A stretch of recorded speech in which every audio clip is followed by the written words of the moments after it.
Chapter 15, Scandal, Part 3. I don't understand it. That was the only appraisal Mau Mau could offer of the book on which she had spent so much money. She'd read it twice through, thinking maybe she had missed the interesting part the first time. Still flummoxed, she copied the entire thing out. And this was where it had gotten her. I just don't understand. There was something deeper than whether or not she found the book interesting. The problem came down to a matter of emotions.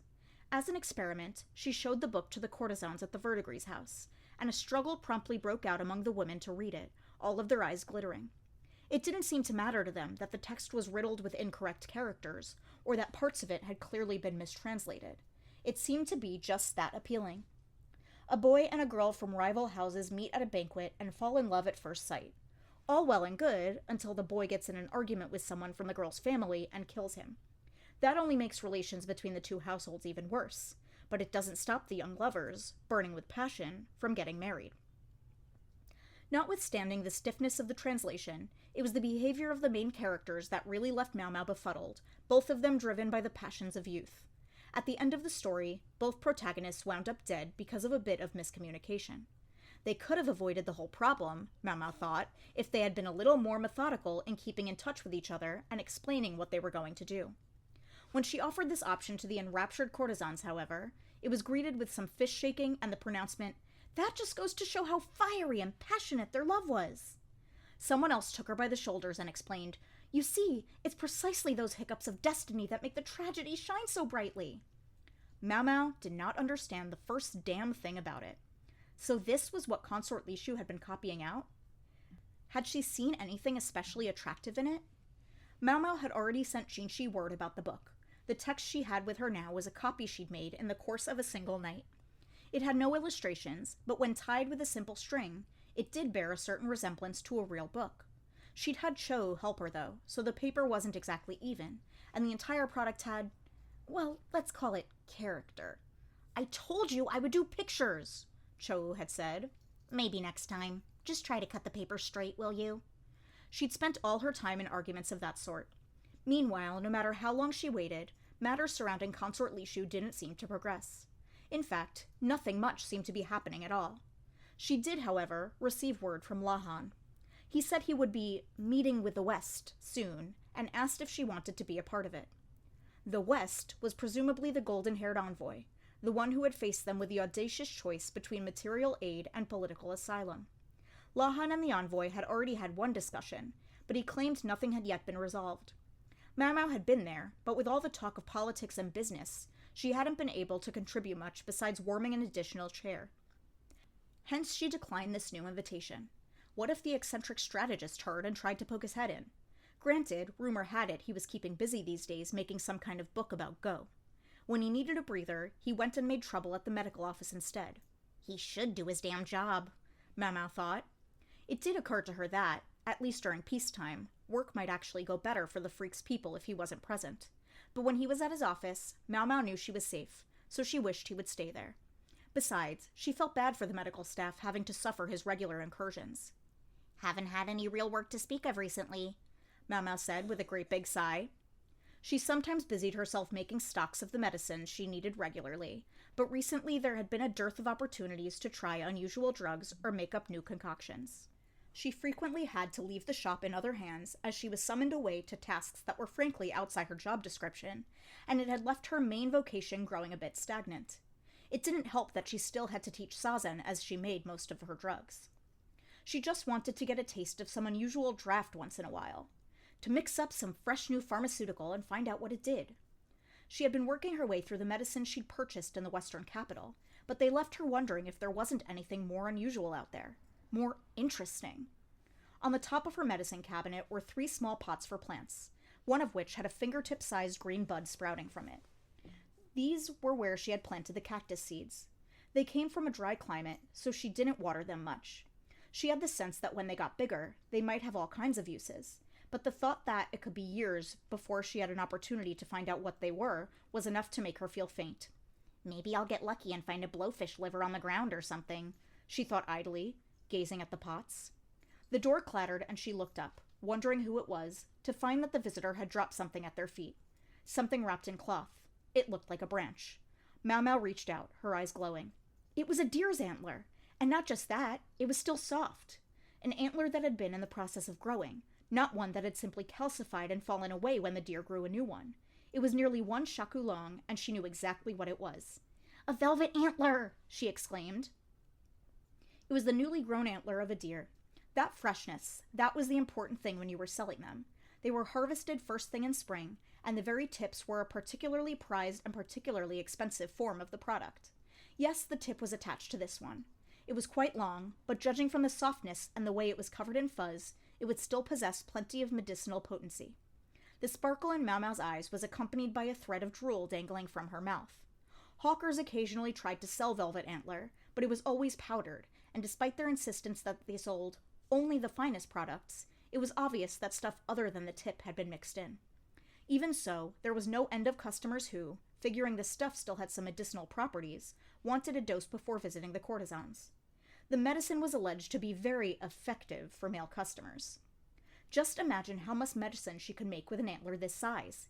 First, I'm going to need some boiling water to kill any insects and coagulate the blood, she thought, looking lovingly at her prize, when a large hand reached in from the side and wrapped the cloth back around the antler, stealing it away from her. Hey, hands off! Mau Mau looked up, her displeasure plain in her face, to discover someone she hadn't seen in a long time. They wore a smile one could have easily taken for that of a gentle celestial nymph, but the scar that ran down their right cheek showed that this was more than just an idealized beauty. It's been quite a while, Master Jinchi, she said. Almost 2 months had passed since their return from the western capital, during which they hadn't seen each other. They'd exchanged some letters, but always about business matters, and it was always either Basen or some anonymous messenger who brought word from Jinchi to the Pleasure District. She thought he looked a little more angular than before. Maybe he'd lost some weight, what with it being so hot these days. Are you sleeping properly? She asked. For all his inordinate beauty, this nobleman was surprisingly given to overworking himself, and frequently appeared to be stumbling around from fatigue. That's the first thing you say to me? And what are you reaching out for? Jinchi was looking at Mau Mau's hand and sounding rather exasperated. Her fingers refused to let go of the velvet antler. She had a firm grip on the package and was trying to pull it toward her. I thought perhaps it might be for me, sir. I dare say that's why I brought it. Then if you would give it to me, please? Somehow, I'm not sure I want to anymore. A death sentence. Mau Mau grabbed the cloth with both hands and pulled. Jinchi held the antler above his head mockingly. Mau Mau bounced up and down swiping at it, but he was a good shaku taller than her, and she was never going to reach it. Son of a... In spite of her imprecatory internal monologue, she was actually somewhat reassured, for this was the same kind of reward Jinchi had always offered her. Suddenly, however, she felt herself tilting in mid-jump. For a second, she was treated to a view of the ceiling, until Jinchi's face appeared above her. His gentle smile of a moment before was gone. Instead, a hard light in his eyes pierced Mau Mau like a blade. He had swept her feet out from under her as she jumped for the antler, and caught her with his free hand. Master Jinchi, the antler, please. Somehow it was the only thing that would come out of her mouth. One might even say that if she'd said anything else, she wouldn't be Mau Mau. Listen to what I have to say, and then I'll think about it. Please change "I'll think about it" to "I'll give it to you." Just thinking about it was too ambiguous a commitment when it came to a social superior, and that concerned her. She didn't want an offer he might renege upon at any moment. She wanted an assurance. Fine, I'll give it to you, but listen to what I have to say. If all I have to do is listen, then okay. He narrowed his eyes at her, but didn't protest, which she, somewhat unilaterally, took as agreement. While we're at it, might I ask you to let me go? She said. I refuse. No dice there. So she was going to end up hearing him out on an incline, with her back leaned against his knee. She considered trying to look for help, but the door and windows were shut. Even if they'd been open, the other residents of the Verdigris house would probably have just looked on grinning, so maybe it wouldn't have mattered. Maybe Cho will walk in on us, Mau Mau thought hopefully, but her wonderful, lovable little brat was out today, learning to sketch with his teacher. Ukyo or Sazen, whoever was free, would have taken him there and would pick him up again. The fact that the madam allowed this seemed proof positive that she believed there would be a way to put Cho's pictures to good use in the future. Jinchi continued to look at Mau Mau with an expression like a wild beast who might bite at any moment, but at least he got right to the point. Are you ready to take me up on what I proposed? To be fair, he had never actually proposed anything, but even Mau Mau wasn't dense enough to miss what he was referring to. The night of the banquet in the western capital, Jinshi had told Mau Mau the true reason he'd brought her along. Well, alright, he hadn't actually told her in so many words, but she felt it was correct to understand that he sought to marry her. Life wasn't like those stories. In real life, you didn't have to be madly in love with someone to marry them. Powerful people often got married as a play in their power games, and even commoners might wed in order to support themselves, like a farmer who simply needed more hands to help in the fields. If both parties stood to gain something from the union, or at least if one partner was to the other's liking, then they didn't necessarily both have to have feelings for each other. So long as the proposed match wasn't completely distasteful, it might be the best to simply accept. He's got strange tastes, though. Surely Jinshi could have his pick of beautiful, noble women. Who would choose a weed like wood sorrel when he was surrounded by peonies and roses? There must have been someone better suited to him than Mau Mau. Like Consort Lishu. Sure, she was currently under arrest on suspicion of infidelity, but as long as Jinshi knew she was innocent, then where was the problem? People would say whatever nasty things they wanted, but Jinshi surely wasn't the kind to believe them. Yet here he was, urging his suit on her again, the next act of their little drama. She desperately hoped he wouldn't strangle her again. This time, he might finish the job. "Do you hate me so much?" he asked, his face now less like a wild dog and more like a puppy. Love, hate, some people wanted the world to be so black and white. Why couldn't he give her the choice of a gray area? "I suppose I don't hate you as such," she said. She might even think of him favorably. Certainly, she regarded this noble more positively than she had back when they'd first met. Jinshi pursed his lips, not very pleased with this evasive answer. Maybe he was hoping she would come right out and say she loved him, but quite frankly, Mau Mau wasn't at a point where she could bring those words to her lips. The best she could manage was that she wasn't without a certain affection for him. Instead, she said, "The caterpillar fungus made me very happy." "Is that all you're going to say?" "Also, the ox bezoars were most helpful." "And what else?" "And I want that velvet antler." She reached out for the package, which Jinshi had put behind his back, but he planted a palm on her belly to keep her from sitting up, and she couldn't reach it. She kicked her legs from sheer frustration, and this time he grabbed her ankle. She was just trying to decide what he might be planning when he brushed the tip of his pinky finger along the back of her foot. "Huh!" Mau Mau choked, squirming. The many experiments she conducted throughout her life had made her far less sensitive to pain, and the instruction of her various older sisters had numbed her to matters sexual as well. But even Mau Mau had her weak points. The back of her foot, and her back as well, were hopelessly vulnerable to a gentle brush of the fingers. "Master Jinshi, that's not fair." "Fair? I don't know what you mean," he said, and slide went his fingers again. How did he know to do that? When had her secret gotten out? Why did Jinshi know Mau Mau's weak point? "Let me go. You're dirty." "You're the only one here who seems worried about it." She hated the way he pretended indifference. Seriously, how did he know? Only a few people were privy to Mau Mau's vulnerability. The Madam, Paidin, and... Then she thought of the always in-control lady-in-waiting in her first flush of old age, and her eyes went wide. Suiren had punished her once by tickling her with a feather duster, but she had just been joking around and had stopped right away. Mau Mau didn't think she had given away what a vulnerable spot that was. To think, Suiren had figured it out from that brief encounter.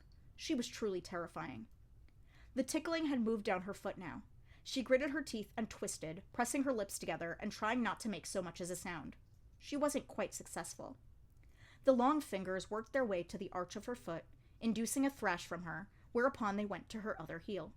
The tickling kept moving before she could become accustomed to it in any one place, landing on her toes, the top of her foot, her ankle, and even her calf. Jinshi looked down at her with a smile, totally in control of things. He seemed to be savoring the sight of Mau Mau flopping like a fish despite her best efforts to control herself. Teasingly, he brushed the top of her foot, which was by now arched like a bow. She never imagined he might get even for last time quite like this. Finally, unable to hold it in any longer, laughter burst out of her.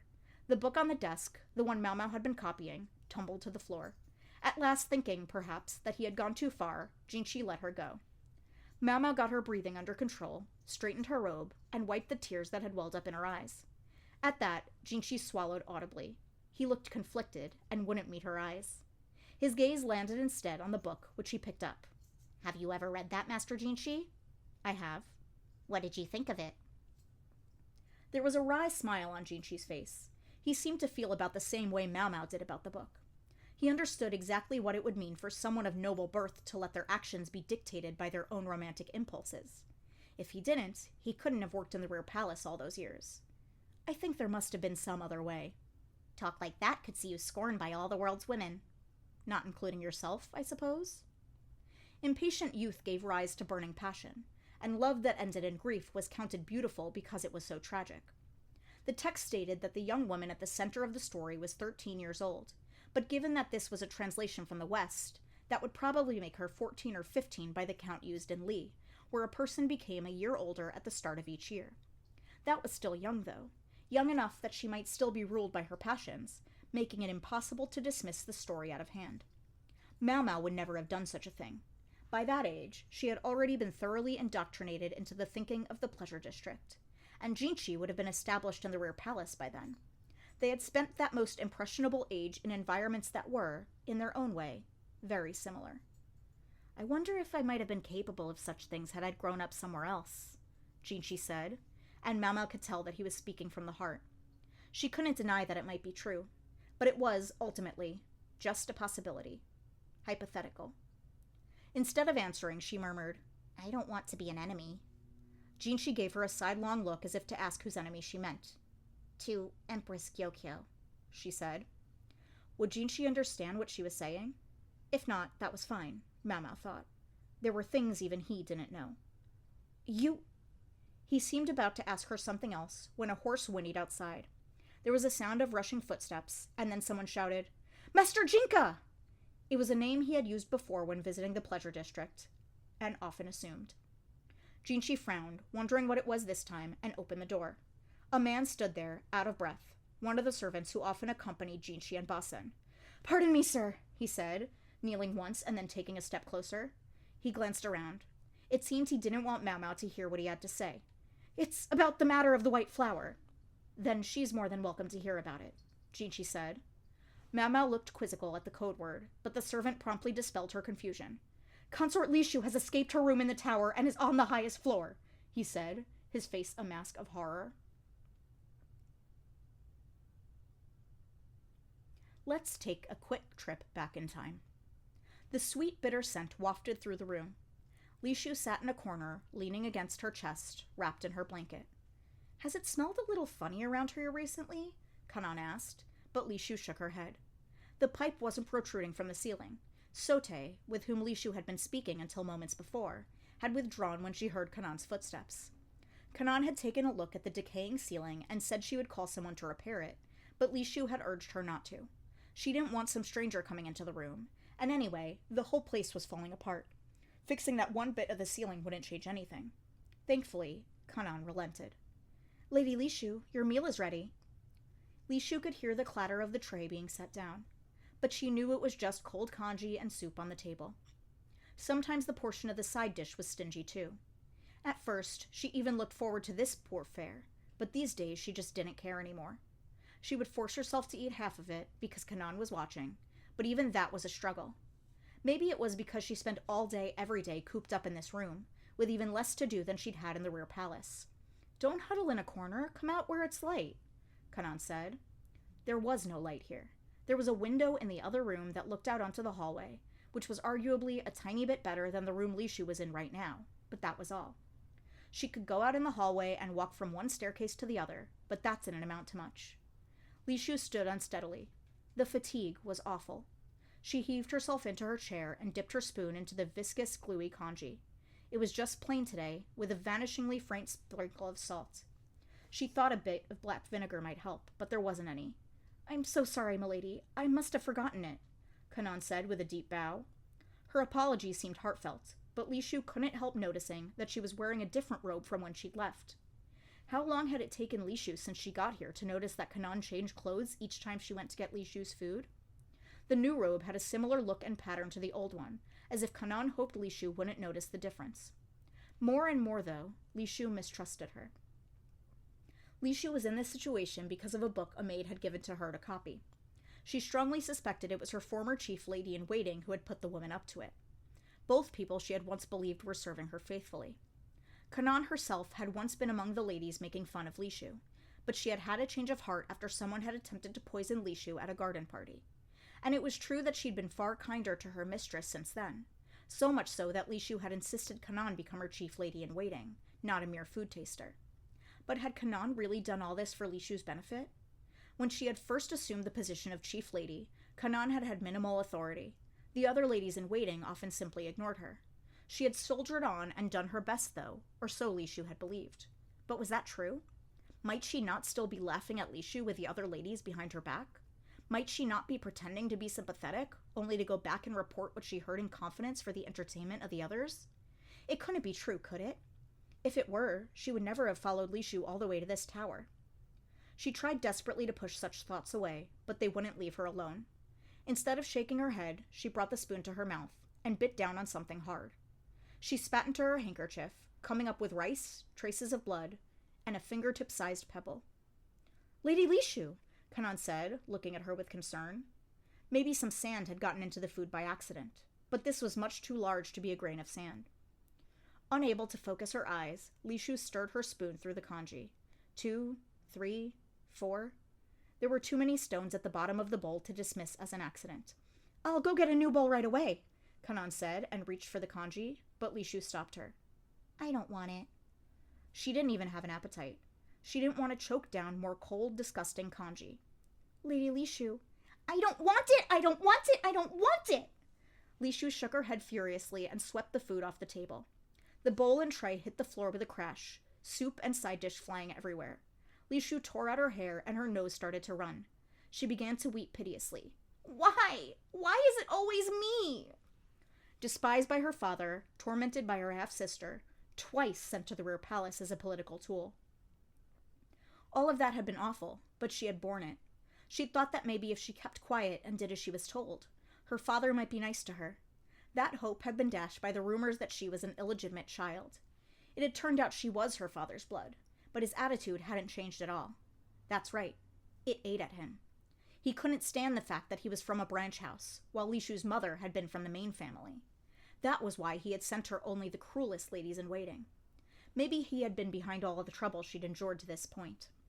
Lishu wasn't cut out to be a high consort, but there she was, and she had to either stand up and let herself be compared with the other consorts, or try to shrink down so small as to be invisible. Those were her only options. At the garden party, her father hadn't even tried to talk to her. If he hadn't wanted her, why had he had her? Did he enjoy watching Lishu suffer in her limbo? Maybe all of them did. Her father, her half-sister, her ladies-in-waiting, the maid, Kanan, everyone. All of them. With a start, Lishu realized everything around her was a mess. The kanji bowl was broken, the table was overturned, and her chair had hit the floor. Everything that wasn't nailed down was on the ground, and Kanan was in a corner, hiding her face with her hands covered in grains of rice. A dish lay shattered at her feet. Had Lishu thrown it at her? There was a thin red line on Kanan's cheek, and her expression as she tried to gauge Lishu was one of terror. Lishu felt her blood run cold. She'd never meant to do this. Yet she was the only one who could have turned the room upside down this way. Her mind went blank, and she started to perspire heavily. "Go. Lady Lishu, Get out of here, please. And don't come back!" She hit the wall hard and stamped her feet and shouted. She didn't want to do this, but it was the only thing that would come out of her mouth. "I'm so sorry," Kanan said. "I'll go change." She looked sadly around the upturned room, and then she left. When Kanan's footsteps had vanished, Lishu sank down onto the floor. Her eyes as she looked up at the ceiling were clouded with tears. She didn't want to do this, so why had she? She'd felt like she needed to attack someone, lest she be attacked again, and in her anxiety she had lashed out at Kanan. Lishu's face must have been a mess. She wanted to cry great grasping sobs, but if she started weeping, someone might come. She hugged her knees tight instead. "Lishu? Lishu!" came the voice from the next room. The pipe was poking through the ceiling, and Sote was talking to her. With her ears, she must have heard the entire humiliating exchange. "What's going on? It sounds like your lady-in-waiting left." "It's nothing," Lishu said, moving to sit once more by the chest of drawers. The sweet, bitter smell calmed her down, and Sote's muffled voice soothed her anxiety. She wondered who Sote was. "I've got an idea, Lishu." "What's that, Sote?" "They'll change the guard soon. Won't you come upstairs?" Her voice was sweet, pleasant. Any other time, Lishu might have dithered about the decision and then turned her down. But now she didn't have it in her. She had no reason not to accept Sote's suggestion. Lishu pressed her ear to the door and listened for the footsteps. She listened as they came down from above, went by, and continued downward. She heard the pounding of her own heart, so loud she was afraid the passing guard might notice it. She tried not to breathe. It wasn't as if the guard would think anything was unusual should he hear the sound at that moment, but what Lishu was about to attempt had her in a state of absolute anxiety. She heard the footsteps reach the bottom of the stairs, heard a door open and shut. Trying to slow her racing heart, Lishu stepped out the door. She took a slow step into the hallway. She was holding her shoes in her hand so they wouldn't give her away. She worked her way up the stairs, step by step, and opened the door, ever so slowly, so that it wouldn't make a sound. The next floor up was in even worse repair than the one Lishu lived on. At least her chambers had been swept, but this level seemed rife with dust. She put on her shoes and looked around. There were several rooms on this floor, but only one of them had the door cracked open. Still fighting her pounding pulse, Lishu knocked on it. Sote? There seemed to be no answer. Lishu had just turned around, thinking she must have the wrong room, when something wrapped around her from behind. Ha-ha! Welcome to my humble abode! A young woman's voice, no longer muffled, sounded in Lishu's ears. The hand that had grabbed her was delicate and pale, laced with blue veins. I can't tell you how long I've been waiting. She had that same unique smell, sweet and bitter at the same time, the same one that had been wafting down to Lishu through the ceiling. Sote? Lishu asked again, feeling goosebumps on her neck. Sote seemed to be resting her chin on Lishu's head, and something was tickling her nape. It was a white bundle, the best silken threads. A tassel to something, maybe. You have such nice skin, Lishu. A good, healthy color, but not tanned by the sun. The tip of Sote's finger slid along Lishu's cheek. And this lovely black hair. You have someone who cares enough to comb it for you, even in a place like this. I'm jealous. Ooh, but a messy eater, are we? You've got a grain of rice here. Her delicate fingers plucked away the grain of rice that was stuck to Lishu's hair, slowly, almost as if she were scraping it away, and then she dropped it on the floor. Her fingers were red in places. They looked like burns that were just now healing. I feel so sorry for you, Sote said. Mommy dead when you were still a baby, used as a political tool practically since you could walk, rejected by your family, mocked by your own ladies-in-waiting. Yes, that was Lishu's story. Truly, it's a shame. No one understands you. Why do you suppose you're always the victim? The gentle voice and the aroma enveloped Lishu. She could feel the body heat from the pale skin. It had been so long since she'd felt another person so close to her. She felt like she might simply melt away. They're all terrible to you. You're nothing but sweet and kind, and all they do is bully you and make your life a living nightmare. Lishu nearly melted into the sweet odor, nodded at Sote's words. Yes, that's right. They were always bullying her, ignoring her, using her. What had Lishu ever done wrong? For the longest time now. For the longest time. A half-formed question drifted through Lishu's hazy mind. When, she wondered, had she told Sote about her father? They all leave you alone to eat cold food by yourself in a gloomy room. Unbelievable! When had she mentioned the food being cold? The question occurred to her, but she couldn't seem to make her brain work. She felt Sote's embrace slacken, though, and she managed to turn around, to finally face someone whom she had only known as a voice until this moment. What? Why are you looking at me like that? Is there something on my face? The smiling girl before Lishu was a color she'd never seen before. She was beautiful, in her way. Her figure was peach-like, her lips full and red like cherries, but her skin seemed colorless. People from the West had pale skin, but this was far, far paler than that. Lishu could never have made her skin this white, no matter how copiously she applied white makeup powder. Sote's hair, too, was like an old woman's. It was her hair that Lishu had taken for a tassel, hair that ran straight and true down her back. Do I look strange to you? Sote asked. Her eyebrows, slowly furrowing, were white too, and her eyes, they were as red as rubies. On the way to the western capital, Lishu had heard the rumors that there was a woman like one of the mythical immortals stirring up trouble in every region and making the powerful people of the capital dance in the palm of her hand. It's you, the White Lady. So you know about me. That makes us two of a kind, then. Sote twirled Lishu's hair around the end of her finger. Because I know about you, too. I just never thought we would find ourselves in the same place together. She smiled, then tugged on Lishu's hair. This black hair? I'm jealous of it. Lishu couldn't speak. And your healthy skin? You can go out in the sun and it doesn't get inflamed and burn. Still, Lishu was silent. I can't even stand the light from a window. You complained about the gloom, Lishu? The darkness? Those gloomy corners are the only ones where I can survive. Sote's eyes were narrow, and she was stared fixedly at Lishu.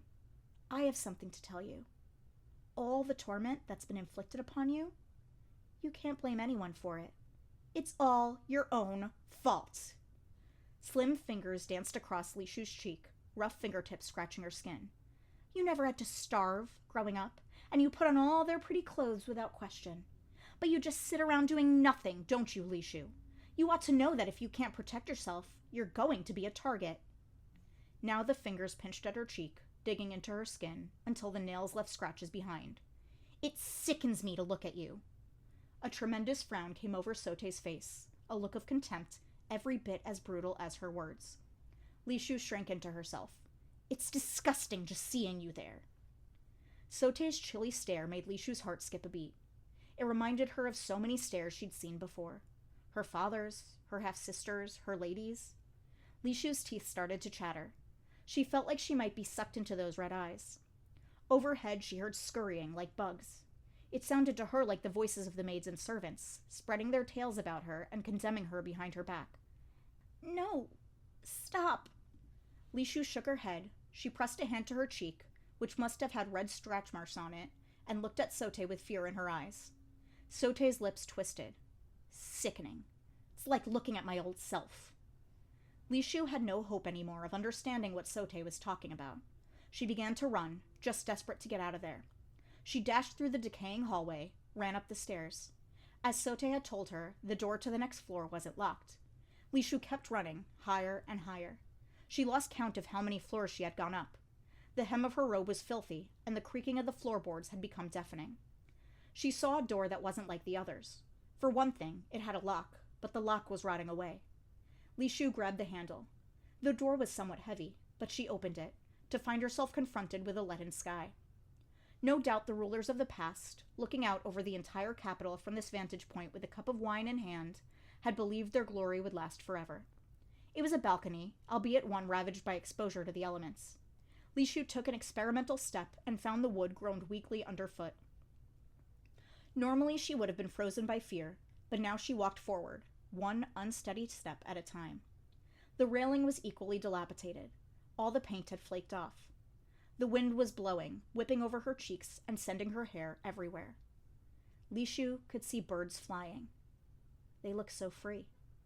She reached out toward them, but of course, she couldn't reach them. She looked at her hand, which grasped uselessly at the sky.